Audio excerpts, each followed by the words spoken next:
What's up, everybody? Dr. Joe here today, and what I want to teach you is how to finally solve those recurring golfer's elbow issues. When I say golfer's elbow, I'm talking about that pain on the inside of the forearm, specifically with gripping activities, golf, which is probably one of your favorites. Now, if you're on this video, the chances are that this has been a recurring issue for you, because that's what the stats said.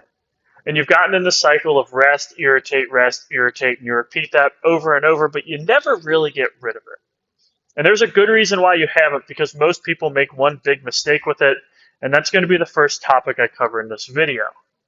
Before I get to that topic, I just want to give you one tip, a research-supported tip that says avoid cortisone injections if at all possible. The problem is that they interfere with something called collagen synthesis, so they actually will give you short-term relief, but they have worse long-term outcomes when you look at the research. I'm going to include that research study in the comments of this video, because you shouldn't just take my word for it. I want you to see the research as well. With that being said, we're going to go on to the first thing, the thing that people get wrong, and it's that based on the fact that tendons do not have a blood supply. So most of the time, the healthcare system, we're very used to treating issues that are acute, so they're new, and tissue or injuries to soft tissues, mostly muscle. If you strain a muscle, the best way to deal with it is to rest, allow that muscle to recover, and then stress it again. That goes the same for a lot of other things, but what it's not true for is tendons.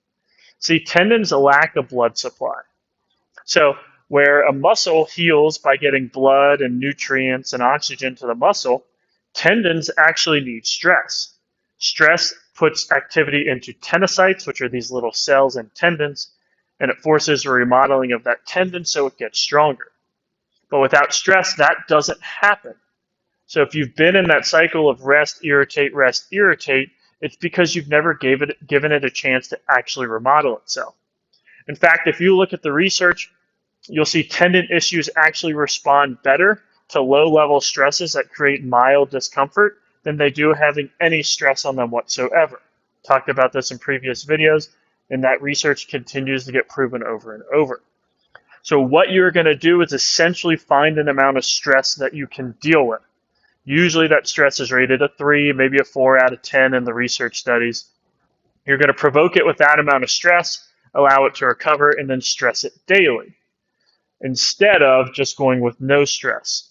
Now here's the tough part, is sometimes the next day is the biggest problem with tendon issues. So what you might have to do is put stress on it, allow it 24 hours, see how it responds, and as long as you're at 3 to 4 out of 10 or less, you're good. If it's above that, you're going to have to bring the stress level down. The good news is the hardest part is establishing a baseline of stress. Once you get that baseline, you can build from there. So let's say the first day you do 2 sets of 10 repetitions. That's well tolerated. The second day you can do 2 sets of 12 repetitions, then 2 sets of 15, then 2 sets of 20. Around then is probably a good time to increase the weight, and you can go to 2 sets of 10 again, but with a higher weight. And that's how you want to start that off. Now there's other things to pay attention to.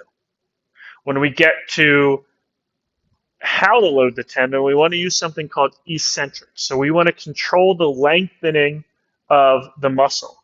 And that is supposed to preferentially target the tendon. So I'm going to switch the camera view, and we're going to look at how to do that. The eccentric tension on a muscle is just a fancy way of saying the muscle is generating force while undergoing a lengthening. So if we look at these muscles here, the motion they do is this. But if I push my hand down, it's still these muscles. It's just resisting me going the other direction. So to focus on the eccentrics, we want that direction that's getting resisted. So up is concentric, down is eccentric.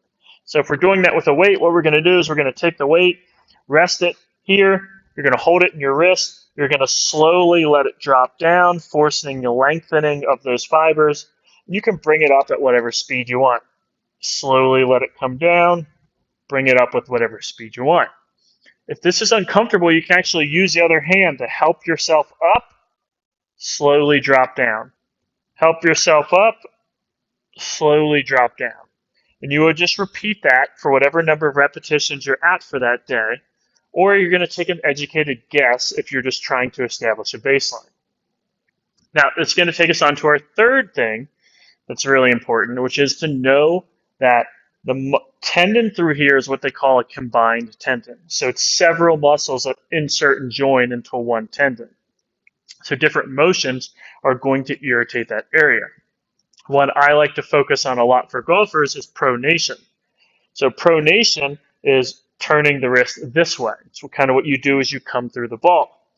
So if we want to really target that tendon well, then we want to do eccentrics of pronation. So we pronate up and we slowly drop down. We can pronate up, slowly drop down. And we can do this with the golf club as well, where you're here, and you can slowly drop to the outside, come back up.